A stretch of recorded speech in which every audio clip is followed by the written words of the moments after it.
Je suis très heureux de vous retrouver pour une deuxième émission inédite. Pour ce début de l'année, c'est même la troisième émission, je le précise, mais c'est la suite de la précédente émission que j'ai donnée sur Marie-Thérèse, justement, l'attachée de presse de Claude François.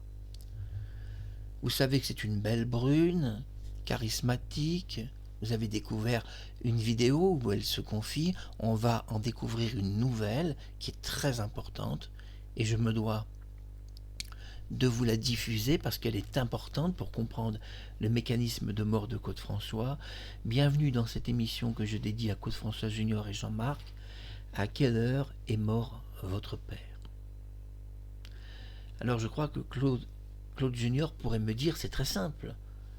Il suffit de regarder l'heure du certificat de décès. Malheureusement, c'est pas si simple qu'un certificat de décès. Mais nous savons au moins une chose de sûre, c'est que Claude François à 14h05 était en vie, puisque sa sœur a elle-même dit que son frère lui avait téléphoné vers 14h05. Donc c'est la bonne nouvelle, il était vivant à 14h05.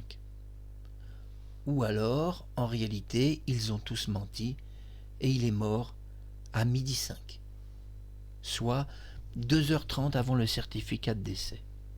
S'il était mort à 12h05, ça expliquerait alors que le pompier, il existe un pompier qui a déclaré mort Claude François 40 minutes avant le certificat de décès, et ça, il ne peut pas le faire, sauf si Claude François était mort dans cette tranche d'horaire.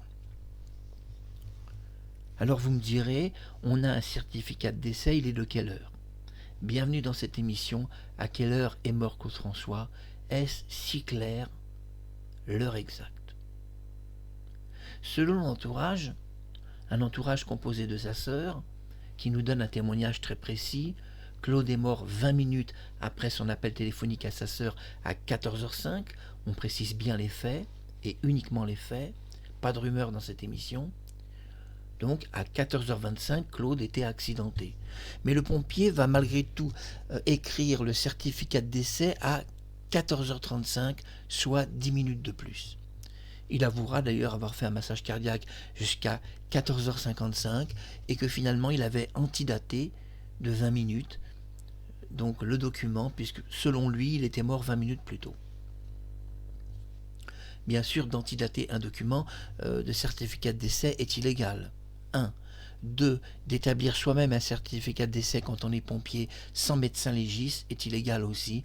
Il ne peut pas le faire sans la présence du médecin légiste et il n'y avait pas de médecin légiste dans l'appartement de Claude François au moment où le certificat de décès a été rédigé de la main du pompier. D'ailleurs, il a précisé tout ça, qu'il était seul et seul a fait le certificat de décès. 14h35, on a donc une heure très précise, je le dis à la capitaine des Claudettes, je le dis à tous les Claudettes, je vous salue et bonne année. Je dis à mon coco, on a mon coco une heure très précise de la mort de ton papa, 14h35. Vous allez me dire, bon, eh bien voilà, l'émission est terminée. Il est mort à 14h35, c'est bon Marc, tu peux partir, l'émission est finie. Vous vous doutez quand même que quand je fais une émission, il y a du solide derrière. Je fais pas n'importe quoi. Et non, c'est pas le moment de partir.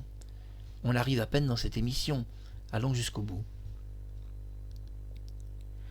Le premier témoignage de Marie-Thérèse en 1978, qui a d'ailleurs duré plusieurs années, était qu'elle était arrivée à 13h45 à l'appartement de Claude François. Alors si Marie-Thérèse, tu es là, je précise que c'était l'heure idéale. Ce témoignage, pour rien au monde, tu devrais en changer une seule ligne. Pourquoi 13h45 c'est l'idéal? Parce que Claude partait sur sa terrasse 10 minutes selon la version d'époque, puis après, c'était logique, il avait sa sœur au téléphone, toute la trame était réelle et on avait un certificat de décès à 14h35. Mais voilà, dans la version moderne de la mort de Claude François, Marie-Thérèse, son attachée de presse, nous donne une arrivée bien plus tôt que 13h45. Vous allez me dire, c'est une bonne nouvelle. Si elle arrive plus tôt, alors ça explique tous les coups de téléphone que Claude François a passés. Et enfin, on a certaines réponses. Je vous dirais oui, mais dans la mort de Claude François, ce que vous ne comprenez pas pour certains d'entre vous, c'est qu'une histoire ne peut pas être changée aussi simplement que de décaler une arrivée d'1 heure ou de 2 heures d'une personne. Tout d'abord, on ne peut pas changer l'histoire réelle, car à 14h05, Claude François était au téléphone avec sa sœur, et c'est elle qui en témoigne. On ne peut pas changer l'histoire réelle, parce que tous les coups de téléphone qu'il a reçus sont aux alentours de 14h, 14h10. On ne peut rien changer à cela. Alors, vous allez me dire, où veux-tu en venir? Accouche de ton nouveau bébé. Un peu d'humour fera du bien.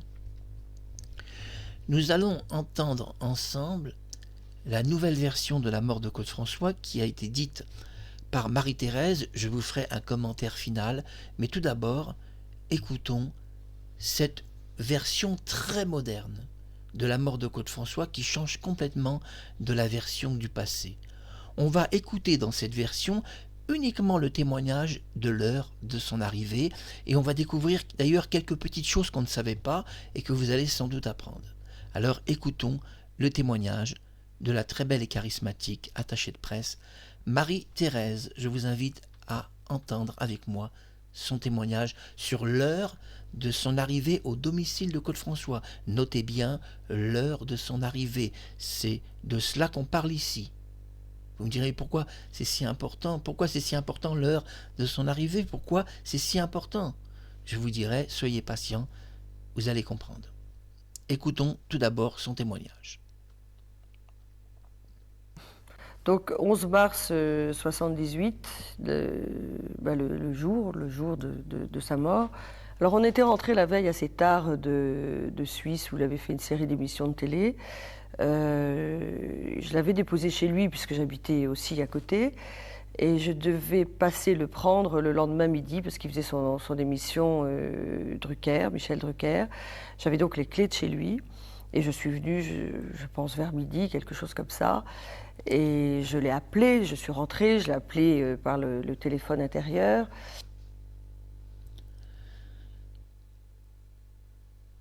Première chose, je peux vous dire que je connais Marie-Thérèse sur son aspect physique de 1978, du 11 mars, et sur son aspect physique actuel. Elle n'a pratiquement pas changé. Et c'est la même chose pour les Claudettes qui sont restées quand même très jolies. J'ai vu Prisca qui était très belle encore. Pour 68 ans, on ne lui donne pas son âge, elle est vraiment très féminine, très jolie, avec ses paillettes, elle était très belle. Et Dany Borg aussi qui est très jolie. Et puis tant d'autres.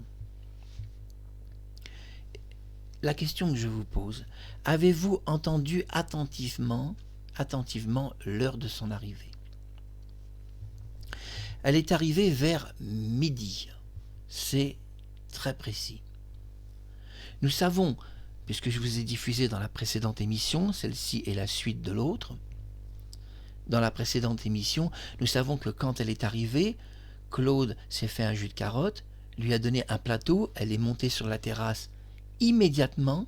D'ailleurs, c'est précisé aussi sur d'autres témoignages passés où immédiatement elle va sur la terrasse, elle pose le plateau sur la terrasse, puis elle entend un cri de Kathleen, elle descend, Claude François s'est électrocuté.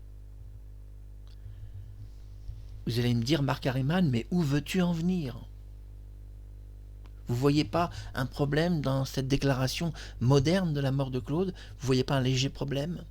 Vous n'avez pas vu. Et vous voyez, aujourd'hui, les gens ne réfléchissent plus à ce qu'ils écoutent. Nous avons dans la mort moderne de Claude François une arrivée qui est de l'ordre, on va dire, de midi. Midi en français, ça veut dire 12 heures, ça veut dire le déjeuner de midi. Même si elle est arrivée à midi 5 ou midi 10, elle est arrivée vers midi, elle le précise.